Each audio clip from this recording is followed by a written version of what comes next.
Hi, Sarah Scalpel here. I've got my new white contacts in that came in. I finally have another pair of these. I love these. These are my favorite contacts to wear.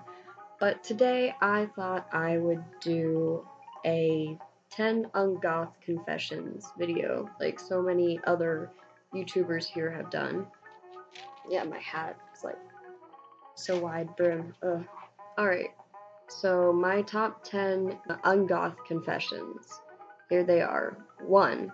I love Ren fairs, and I'm a Rennie, along with being a goth. Now, sometimes I see a little bit of overlap here.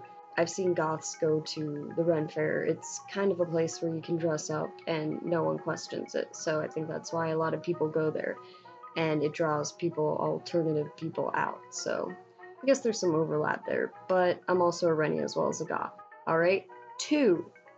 I love cosplay, and I don't really cosplay like technically goth things. I try and cosplay things that people actually like pay attention to or would notice. Like, I love my DC stuff and comics and stuff like that. I cosplay Harley Quinn and Catwoman, Poison Ivy, things like that, and random things from video games and everything.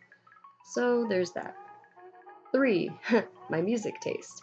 It is not really goth at all. I really don't know any goth music. It's funny, my friend Emily, she has this goth game and we play it and it's a trivia game. And it's how much do you know goth culture and such, and like one whole section on the trivia cards is music, and whenever I rolled a 3 and I had to move 3 and I had to do music, oh god, I was screwed. I don't know goth music, really. I don't really listen to much of it. I mean, I used to listen to old school AFI when I was in like 7th, 8th grade, and that leads me to my next point, number 4. I was actually emo before emo was a thing. Yes, I listened to a lot of emo stuff, like back in the day, when that was just coming out, when like My Chemical Romance was coming out. I wasn't really into it right away, but senior year of high school, I was into it.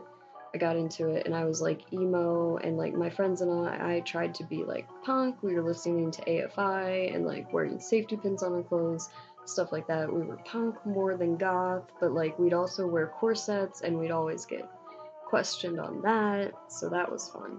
Number 5. My current job and some of the jobs I've had in the past, I cannot really dress too goth at. I have to dress pretty normal. If I wore my contacts like this, I would freak people out. I'll probably do it for Halloween, but other than that, it's not a good idea. I'll freak people out and I won't do too well, and I have to like pass for a normal. I can pass for a normie when I have to. 6. For being a haunt actress and loving horror so much, I actually get quite afraid of things. I have always been kind of a bit of a scaredy cat. I only recently got into horror and everything and love it now since becoming a haunt actress. Since scaring, I've had to be in like, you know, those scary rooms and such by myself. Oh, it gets creepy. When you're in a room waiting for people to walk through your attraction and there's no one, and you luckily, hopefully you have someone there to kind of pass the time with and you're not so scared, but it can be quite frightening. And so, for loving horror so much and everything, I am quite the scaredy cat. And I jump at people, I jump at jump scares, like when people pop out at me, and I say things like, oh, you got me, when they jump out at me. I talk back to them. I have fun. And as a kid, I stayed away from things that scared me. Yeah, I kind of mentioned that. Leading to number 7, the Nightmare Before Christmas, which I love now, and is like goth love story legend, basically. Everyone knows. If you don't know Nightmare Before Christmas, you're a sad, sad person. That movie gave me nightmares when I first saw it as a little kid, when it was like 92 or 93 or something when I saw it on DVD with my cousin. And I only saw the opening song, This Is Halloween, and I didn't know that it was a love story and everything. If I had known and had some context of the story, it might not have freaked me out so much. But yes, my mom came down, saw me watching it with my cousin, and was like, what are you watching? And I had night terrors for like 2 weeks after that. That was terrible. But it's funny because I love Nightmare Before Christmas now. It's Jack and Sally. Like, I want to do a Sally cosplay so bad. Number 8, I don't smoke. I do cloves. Occasionally I'll have a clove, so that's pretty goth, so I guess I earn my goth points there. And I do own a vape pen, which is so ungoth and very douchey of me, but at least my vape pen is purple. I got a purple vape pen, and I do that sometimes, and I have strawberry fluff in it right now. I haven't used it, I have to charge it.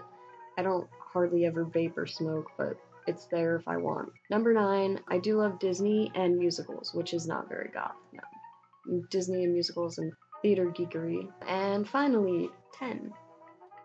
When it comes to coffee, I like mine with lots of cream and sugar. I guess, yeah, goths are supposed to like black coffee and not with like any sugar and cream. Well, I like my sugar and cream. And I love pumpkin spice lattes. It's that season right now, October, soon to be, and like everyone's rolled out, all the different places have rolled out the pumpkin spice lattes, and I'm all about that.